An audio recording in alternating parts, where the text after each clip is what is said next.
This week, Donald Trump and Vladimir Putin met in person for the first time in years, and it did not go as expected. Mr. Beast broke a world record, and it took him over 18 hours of non-stop streaming to do it. Roblox is in huge trouble because they're getting cancelled, sued, and unfollowed all at the same time. Taiwan got smashed with a huge typhoon. The teen pilot who was arrested in Antarctica may be in some serious trouble. All of that and so much more. Subscribe to the channel if you support world peace.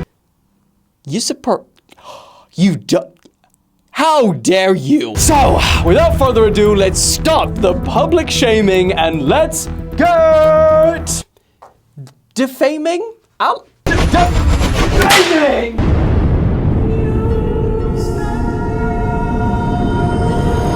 I'll only be defaming Alex. Legal key. He hates contracts and paperwork. He won't sue me.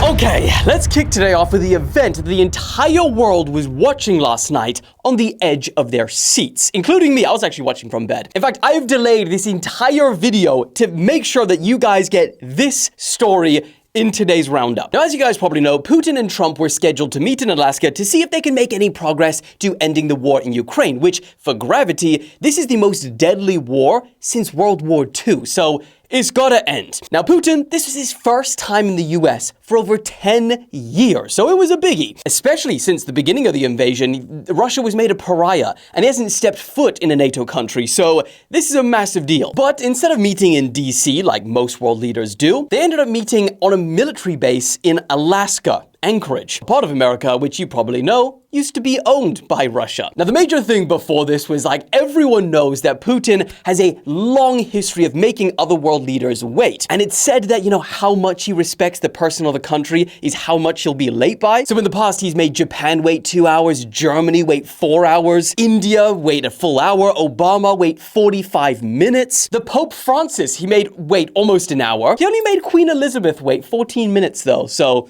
yeah, but she was the GOAT. Now, I'm not sure if they did this in anticipation of Putin's lateness, but they removed the possibility. They essentially both landed their massive jets on the same tarmac, and then they waited out like in their jets while people outside rolled out the red carpet, and they were like, 3, 2, 1, walk out at the same time. Now, Trump did have a shorter walk, so he ended up waiting at a spot for a while, and this is where he like gave Putin a very controversial couple of applause. The media went wild about that. Now, when they met, shook hands, Trump did a little yank at one point, got to get one of those in, and a very brave journalist shouted a question at Putin. President Putin, will you stop killing civilians?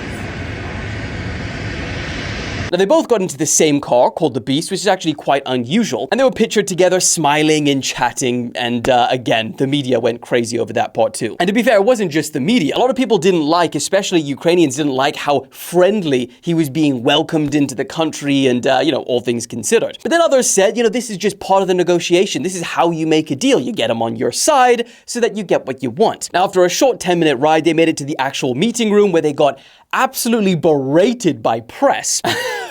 And that's when Putin had the funniest facial expression to one of these things. He was like, what the hell? Press. Thank you, press. Thank you, press. Thank you, press. Thank you, press. Let's go.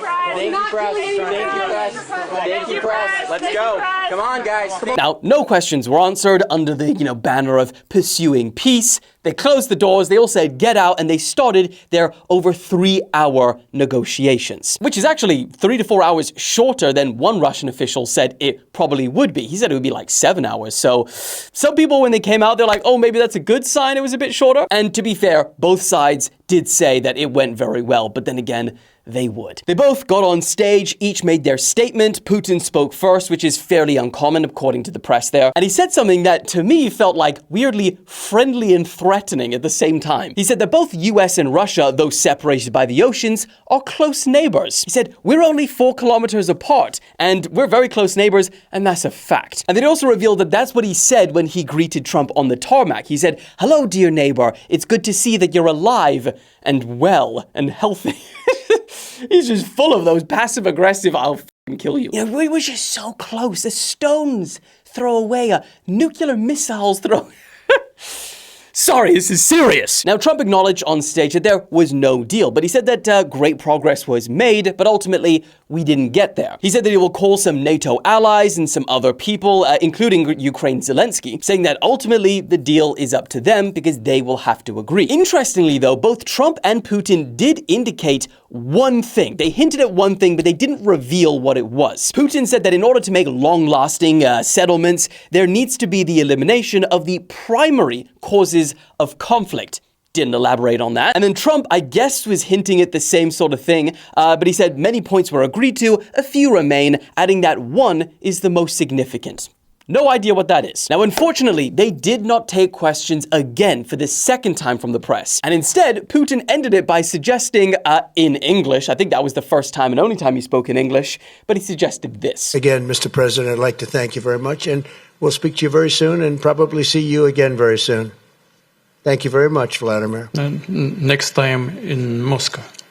Oh, that's an interesting one. I don't know. I'll get a little heat on that one, but I could see it possibly happening. But yeah, ultimately, the bottom line is, regardless of how much progress each side said that was made, there was no deal, no ceasefire, and no next meeting. That doesn't mean that it's over. I mean, Putin said himself that this is the worst the Russia-US relationship has been since the Cold War. So I guess it's somewhat unreasonable to expect that in just 3 hours at their lowest point, ceasefires and deals were made out the wazoo. And then also a good point was made that, maybe it was good that no deal was made because Ukraine, the most significant party, wasn't even there. And if a deal was made without them, it could have been full of concessions. Oh, and we are just getting breaking news from our in-house correspondent here. Hello, what is the news? I have an update. Oh, what's the update? Zelensky's going to meet Trump in Washington on Monday following the Putin talk. Ooh, round 2. Back to you in the studio, Dylan. So yeah, latest breaking news, Zelensky's meeting Trump. So that's a good sign. Actually speaking about, how this maybe didn't go too well, that's a good sign. But ultimately, what do you guys think? Was this a failure? Was this a first step to peace? Let me know in the comments, but we got a lot more news to talk about, so let's move on. Now, I guess since we're speaking about Russia, it's only fair to use them as a segue to speak about their best friend. Is the next leader of North Korea only 12 years old? Well, there's actually been a lot of speculation this week about the country's next leader, which I thought was a little bit weird. Like, why now? Because Kimmy, he's only 41 years old. I think he's in the top 10 of world's most youngest of leaders. So I decided to read a little bit further, and here's the thing. Some are saying that it actually makes sense that they're looking now because they claim that Kim Jong-un's family has a history of heart disease. And with Kim himself only being 5'7", over 300 pounds,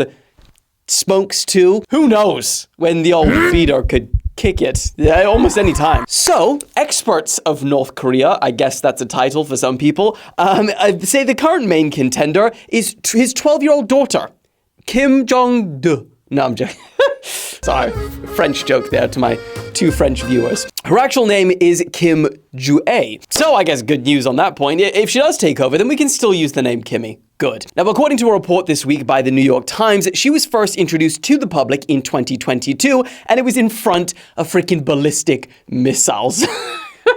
I swear, what is North Korea's obsession with weapons? It needs to be studied. In fact, it probably already has, but was it like this before Kim Jong-un, or is it Kim himself that's really brought the love of weapons in there? Either way, ever since then, Kim Ju-ae is being hailed as, quote, a great person of guidance, which experts say is a sign that she is perhaps being groomed to take the reins. Now, they say she holds no official title in North Korea. The outside world has never heard her voice. North Korea's state media has never even mentioned her name, referring to her only as the most beloved and respected or dear daughter of its leader. Come to think of it, kind of like Baron Trump. I swear we've heard bro's voice like twice. The first time is when he dropped that banger, I Like My Suitcase. Alex, don't even think about playing it. It will get copyrighted. But for those that know, no. And then also when he was introduced to Dana White, and he sounded like hella posh. It's very nice to see you. It's very nice to see you. I gave him it's very nice to meet you. You too, buddy. Oh, you've never met? No, it's our first time. Other than that, bro's just a giant ghost. Now, they also say that North Korean military officers have even since made demonstrations of loyalty to Kim Joo-ae. In fact, at a military parade in 2023, a top general was seen kneeling to her, which apparently is a gesture of difference that had once only been reserved for her father. Damn! So, I mean, they do like keeping it in the family. And let's be honest, if there was ever a country to say, you know what, 12-year-old, take the reins, you got it from here, it'd probably be North Korea, let's just agree. And the News Daddy Empire, I guess. You know, just in case a news baby is on the way. Moving on, none of your business. Okay, also this week, remember the 19-year-old that we covered that was flying to Antarctica, got detained there, arrested? Remember that? Well, that whole situation starting to get real strange. Because yesterday, I got off another call with him, right? Which is just strange. To speak to someone in Antarctica, the reception isn't great. But after spending what is now over 6 weeks detained and stranded there, his charges have been dropped and they say that he is now free to go. Despite this, though, he says that they still won't let him fly out. And here's what else he told me. He said while being stranded in Antarctica, his health has taken a turn. He's lost 20% of his body weight. He's suffering from a swollen heart. He said that the Chilean base in Antarctica has had to start rationing food because of failed supply runs. So for breakfast, he's saying that he's been given like 100 grams of bread with a teaspoon of butter. And then for dinner, allegedly, they're having to share 1 kg of meat between dozens of people. But here's where things get pretty wild. A few days ago, the charges against him were dropped, and now technically, he's legally free to leave. One of the main accusations that they had against Ethan was that he landed in Chilean-governed Antarctica without authorization. Now, his defense argued in court and submitted evidence, including WhatsApp messages and audio files, suggesting that Ethan's flight plan was altered with the knowledge of DGAC officials, which is their governing body for that, and that he was also given explicit permission to land at Tennant Marsh Airfield for safety reasons. November 182 Whiskey Tango, cleared to land runway 29. Clearly on runway 29 to Tango. We got you inside. Roger, thank you to Tango. Ethan's defense also claimed that he broke no rules and they currently maintain his innocence. But either way, this ended up not going all the way to trial because the judge ultimately dropped the case after those guys, the prosecutors and his defense, came to an agreement that Ethan will donate $30,000 to a children's cancer foundation, which he says, you know, that's the whole purpose of his flight anyway, to donate money to children's cancer charities. But he's also banned from Chilean territory for 3 years. I also don't imagine that he'd be wanting to go there anyway, considering the whole situation. Problem is, though, despite being allowed to go, he can't. He's stuck there. Everyone is. The DGAC say that they don't want to take the risk of authorizing him to fly out because they believe that the weather is too dangerous, that he doesn't have enough fuel for the flight, or also the skills to make the flight. I mean, do I have to say it? They literally hit bro with a skill issue. Now, in response to this, when we were on the phone, Ethan said that he disputes all of this. He said to me that there were flyable days, that he had sufficient fuel. In fact, he sent me a message, and this was like his whole statement on the whole situation, which I thought was pretty hilarious, so I'm gonna read it out to you. I have no negative emotions against Chile or its people. A majority of the people are being kind and caring, but to the media that ran with the clickbaiting titles, that never did any due diligence, I don't like them. And he's referencing an interview that he did with the AP. I mean, I could speak like 30 minutes about that part, but we're jumping over it today. Also, to the politicians that use this opportunity to drag me into local politics, I don't like you either. And also to the people using this to spread hate and racism, I don't like you. I mean, as of right now, Ethan remains stranded in Antarctica, which is a bizarre place to get stranded in. Yeah, but as things develop, I'll keep you guys updated. Moving on. Also this week, I must have been tagged at least a few hundred times to cover this story, and fair enough.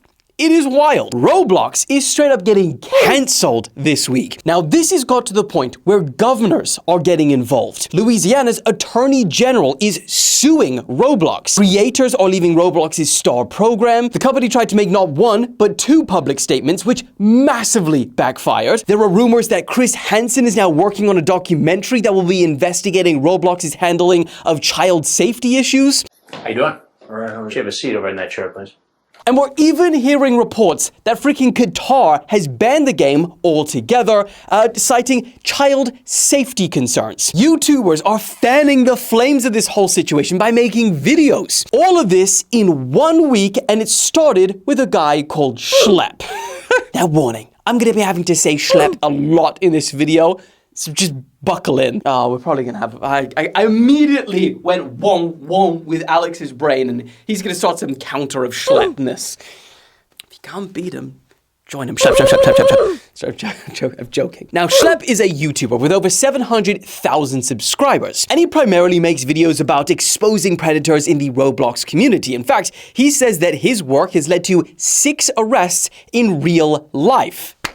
Respectable. But that all came to an end this week when he posted a video claiming that Roblox has not only banned all of his accounts, but they also sent him a cease and desist letter for exposing the predators on their platform. And considering that that is why they banned him, I don't think that he was expecting Roblox to respond the way they did. In the legal letter, they said that he was engaging in unauthorized and harmful activities on the platform, that he exposed users to increased risk and violated the game's policies. They even went as far as saying that if he tried to create a new account and still go on Roblox, they will take legal action against him. And keep in mind, this wasn't just a hobby game for him to play on the weekends. This was literally his entire YouTube channel, therefore the way he makes his money. So this is pretty devastating for him. And since then, SCHLEP has been outraged on social media. Because I'm not gonna lie, Roblox has long been accused by many people, parents, lawsuits, news outlets, now governors, of not doing enough to stop predators using their platform, which is probably why vigilantes like SCHLEP have started taking action themselves. In fact, SCHLEP says that he himself was groomed on the platform when he was a child. So for the company to end up suing him, got a lot of people pretty angry. They said to him in the cease and desist letter, while Roblox acknowledges that your stated intentions may be to protect children, your methods, including failing to immediately report suspicious activity to Roblox through proper channels, that one really pissed a lot of people off, are actively interfering with Roblox's established safety protocols. Now, SCHLEP responded to this by insisting that he has reported things through the proper channels without any success, saying, "We send you everything." Now, the backlash to this has been intense. There's a lot of the gaming community, they've been siding with SCHLEP. It started a Roblox mass unfollowing trending online, and users, they've even started going after the CEO personally. Now, at this point, they were kind of pressured to make another statement publicly, and they said, for transparency, we are sharing more information about our decision to remove vigilantes from Roblox. That backfired massively because readers added context to this tweet saying Roblox has a known history of refusing to take action against sexual child predators. They then added 4 news reports, which I'll just read the headlines of. Roblox accused of being a hunting ground for child predators. Family files lawsuit saying that Roblox Discord failed to protect 10-year-old daughter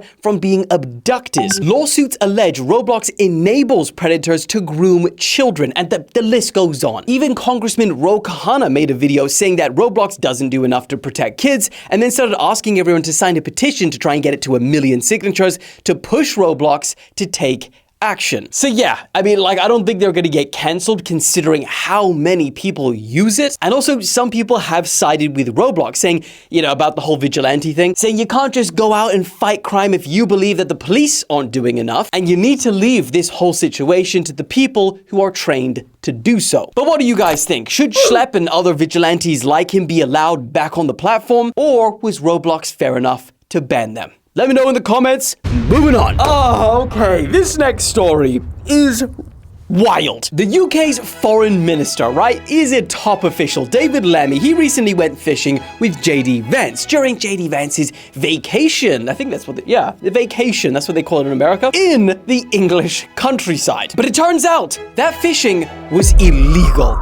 Of course it was. Now, most people outside of the UK are pretty shocked to hear that you actually need a license to watch cable TV in the UK. Oh, says we haven't paid our license this month.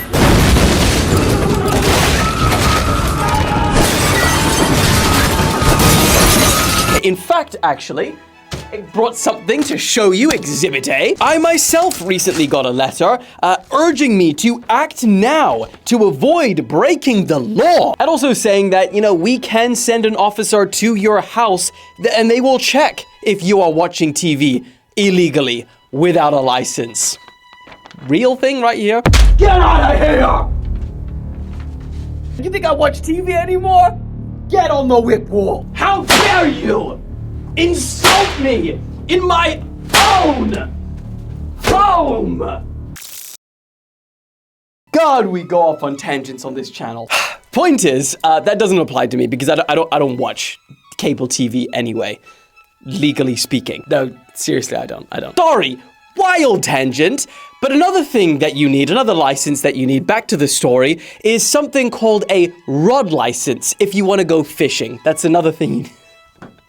And that is something that seemingly even a top government official in the UK doesn't know either. Because David Lammy didn't have one. And now, fishing illegally with JD Vance could see him fined up to $3,400. Just a couple of bad boys fishing illegally together, huh? Woo! Craziest part though is David Lammy didn't even catch a fish. They ask you how you are, you just have to say that you're fine when you're not really fine, but you just can't get into it because they would never understand. Now, since then, David has bought a rod license, probably the only time he'll ever need it. But I do wonder how JD Vance got away with it, because I'm sure he doesn't have a rod license. Maybe it excludes vice presidents of foreign countries? Who knows? But I doubt it. Moving on. Also, staying in the UK, we're not leaving that fast. British police are now going undercover to catch people catcalling women. Oh, darling. Now, the new police operation is simple. After verifying their age on Spotify, two undercover female officers chuck in their headphones, get some tunes playing, and go for a run. They make sure that it's during rush hour when there's lots of people around, and also through known hotspots where women in the past have complained about being catcalled, followed, and harassed. That is when another specialized police unit will be waiting nearby in case anyone says anything, does anything, and then, bow! Jump into action. And guess what? Within the first 10 minutes of them being on a run, they say that a man in a truck honked and he made some gestures out of the window as he passed them. And then just 30 seconds later, they say that another vehicle slowed down, started beeping, and also made some gestures. Now, here's the thing. You're probably wondering, is that illegal? Well, currently, no. Not arrestable, not illegal. However, it is the UK, so that there are some laws in the works that could change that. But despite this, they have already made 18 arrests last month alone. And this was during the jogging patrols, but also in other similar operations that they are using to tackle violence against women and girls. And to be fair, I can agree with this officer. He leads the operation, and he said, someone slowing down, staring, shouting, even if it's not always criminal, it can have a huge impact on people's everyday lives and stops women from doing something as simple as going for a run. So the question is the UK just going way too far with all of their cracking down? Or is this amazing and should be rolled out nationwide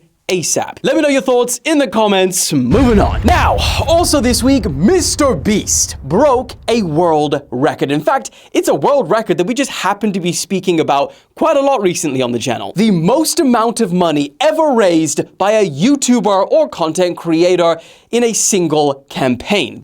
In this fact, it was a single live stream. The previous record set by the French streamers in 2021 was 11,972,000. And Mr. Beast, Aiden Ross, and XQC, they weren't even trying for the world record when they started this stream. They were just trying to hit 5 million. But once they hit 5 million within just a couple of hours, Jimmy decided to come up with the idea to break the world record and that they couldn't end the stream until they did. And they had some massive donations along the way. The top 5, in fact, was 1 million from Sophie Rain, 1 million from Kick, 1 million from Finbags, 1.1 million from Trainwrecks TV, and a staggering 2.8 million by the drinks company called Love. Now, it took them 18 hours of streaming, and honestly, I watched a lot of it. Pretty damn brutal. And when they were about at 11,500,000, you could tell they were on their last freaking legs. And that is when one of the co-founders of Airbnb called up and he said, you know what? I'm going to donate $500,000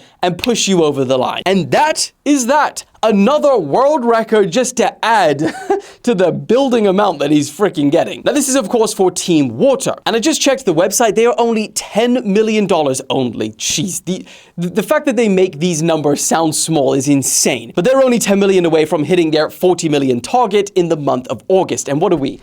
August the 15th? So they still got half a month left. And I was actually thinking, like, damn, could they break the world record for the most amount of money ever raised by a charity? Did some Googling, not a chance. Currently, the world record is the TC London Marathon, and it raised 75 million pounds in one day. That's over $101 million in a single day. So yeah, I don't think they're hitting that anytime soon, but still, huge W, well done. This is how you make a difference. So, good shit. Moving on. Also this week, Taiwan was smashed by a massive typhoon, and they were getting hit hard, like with strokes of wind up to 191 kilometers. This was brutal. And it also came in towards other parts of Asia as well, especially around the southern tip of China. Now, this storm canceled hundreds of flights, it closed countless businesses and schools across 9 cities in 3 different countries, and thousands of people even had to evacuate their homes due to the heavy rainfall and deadly winds. It even led to the Taiwanese authorities erecting shelters to help displaced people. Yeah, it was pretty brutal, but you know, they made it out, and not too much damage was done. And I can't say the same for our next segment. And also another fun segment. 3 sacrificial lambs. I hate the bottom one especially. He said that he's had to teach himself to swim while swimming. But they still remind us to sacrifice yourself for them too. It's so hot. Subscribe! Back to the news. Here's a bit of a family feud of the ages. Donald Trump's wife is threatening to sue Joe Biden's son for $1 billion. In other words, Hunter Biden, Melania Trump. I think that was implied. Now, the reason why is because in a recent interview, he claimed that Jeffrey Epstein was the one who introduced Melania to Donald. She was pissed, and her lawyer said that this is false, disparaging, defamatory, and inflammatory all at once. And she's now insisting that Hunter must retract his statement, apologize, otherwise he will face legal action and $1 billion in suit. Now, the official story, at least according to the Trumps, is that they were actually introduced by a modeling agent, Paolo Zampini, at a New York Fashion Week event in 1998, not by Epstein. So look forward to reporting on either the apology or their day in court. Now, in the days since, Hunter has actually been asked if he will in fact apologize, and he responded by saying this. Fuck that. That's not gonna happen. Next, also this week, everyone is talking about this 25-year-old from Sweden. Because in the space of just 5 years, Armand Duplantis has broke the men's pole vaulting record not once, not twice, but 13 times. Not even 3 times, 13! He first broke the world record when he was only 20 years old in 2020 with a 6.17 meter clearance. And almost every single year since then, in fact, multiple times a year, he keeps breaking his own world record. The fact where you look at this like top 10, it's just, bro, every single one. His most recent height was 6.29. And he's still in his mid-20s. But here's the crazy part, because he's basically unlocked an infinite money glitch. Because every time an athlete breaks a world record like this, they get a reward of up to $100,000. Meaning, he's broken it 13 times, so he could have earned, just through breaking his own records, around $1.3 million. Just keep on breaking. Anytime you need a bit of money, let's just break my world record. I bet he's just doing a little bit incremental so he can keep on getting that. And because of this unbelievable accomplishment, a lot of people are saying that Duplantis could be the contender for one of the greatest athletes of all time. The craziest part to me is when you think about like how random it is to find someone that's just incredibly talented at one specific thing. And just imagine if he never happened to find pole vaulting. You know, because it's a kind of a random one. Like, I've never tried pole vaulting. What if I'm a low-key, amazing athlete at pole vaulting? I'll never know. What other things am I just specifically built for that I'll never try? And who knows, I could be a world athlete at something. Okay, sorry, getting a tangent. Next, singer Madonna has urged Pope Leo to visit Gaza and bring his light to the children before it's too late. She said, as a mother, I cannot bear to watch their suffering. The children of the world belong to everyone. You are the only one who cannot be denied entry. There is no more time. Please say you will go. Love, Madonna. Next, also another, speaking about Duplantis, another insane athletic achievement. David Goggins just completed a 200-mile ultramarathon through the Washington Cascading Mountains, and it took him 66 hours. That's almost 3 days of just running. That's flippin' insane. Most insane part about this, though, is that he hasn't ran a race of any distance in over 5 years. This is his first one. That's so David Goggins. But also, he's 50 years old. You have no business doing this at 50. And I know, Alex, you're pissed editing this right now because I know that Alex has been trying to get back into running for quite a while. We even set up a little accountability group chat, and bro ghosted that. Sorry. Sorry to bring that up in front of everyone. Point is, Alex, you need to get hard again. And, that sounded horrendous. Let's just end the video here. I think we're all at our wits' end. I hope you all enjoy your weekend. It's probably a Saturday upload because I wanted to get you guys the best episode possible, because that's what we do here at the News Daddy Empire. I love you. Have a great weekend, and I will see you on Monday. Woo!